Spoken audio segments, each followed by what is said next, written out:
ज्या ज्या वेळी महाराष्ट्रावर संकट आलं त्यावेळी महाराष्ट्राच्या रक्षणासाठी खंबीरपणे उभी राहिली, महाराष्ट्राभिमानासाठी लढली शिवसेना उद्धव बाळासाहेब ठाकरे।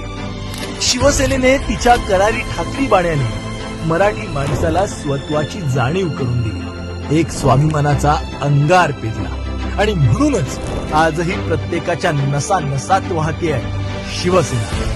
शिवसेनेला संपवायचे अनेक प्रयत्न झाले, अजूनही होत आहे, पण जोपर्यंत निष्ठावंत शिवसैनिकांची साथ आहे तोपर्यंत शिवसेनेचा बुरुजही ढासळणार नाही। शिवसेनेला संपवायला निघालेले संपतील, पण महाराष्ट्राचा कणा असलेली शिवसेना आज चंद्र सूर्य अभेद्य राहणार। स्वाभिमानी महाराष्ट्राला दिल्लीश्वरांनी डिवचलं, महाराष्ट्राचं महत्व कमी करण्यासाठी डावपेच आखले, तेव्हा शिवसेना ही ढाल बनून उभी राहिली, तरुणांच्या रोजगारासाठी एकजूट दाखवली, शेतकरी, कष्टकरी, कामगारांवर झालेल्या अन्यायाविरोधात ती आवाज बनली, माय भगिनींच्या पाठीशी खंबीरपणे उभी राहिली। म्हणूनच ज्यावेळी कटकारस्थान करून शिवसेनेवर वार केले गेले तेव्हा महाराष्ट्र हळहळला नव्हे, शिवसेनेसोबत मजबूतीने उभा राहिला।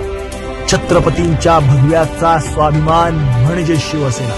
हिंदुहृदय सम्राट वंदनीय बाळासाहेब ठाकरे यांच्या हिंदुत्वाचा वारसा म्हणजे शिवसेना। पक्षप्रमुख माननीय श्री उद्धव साहेब ठाकरे यांचा कणखर बाणा म्हणजे शिवसेना।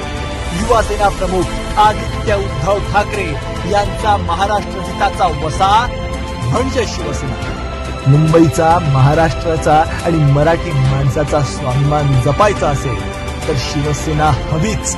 लाचारांच्या, गद्दारांच्या नांग्या ठेचून महाराष्ट्राला सुवर्ण काळाकडे न्यायचं तर स्वाभिमानी मावळ्यांनो उठा, एक मुखाने म्हणूया, अरे आवाज कुणाचा? शिवसेनेचा। होय, अस्सल शिवसेनेचा। जय महाराष्ट्र।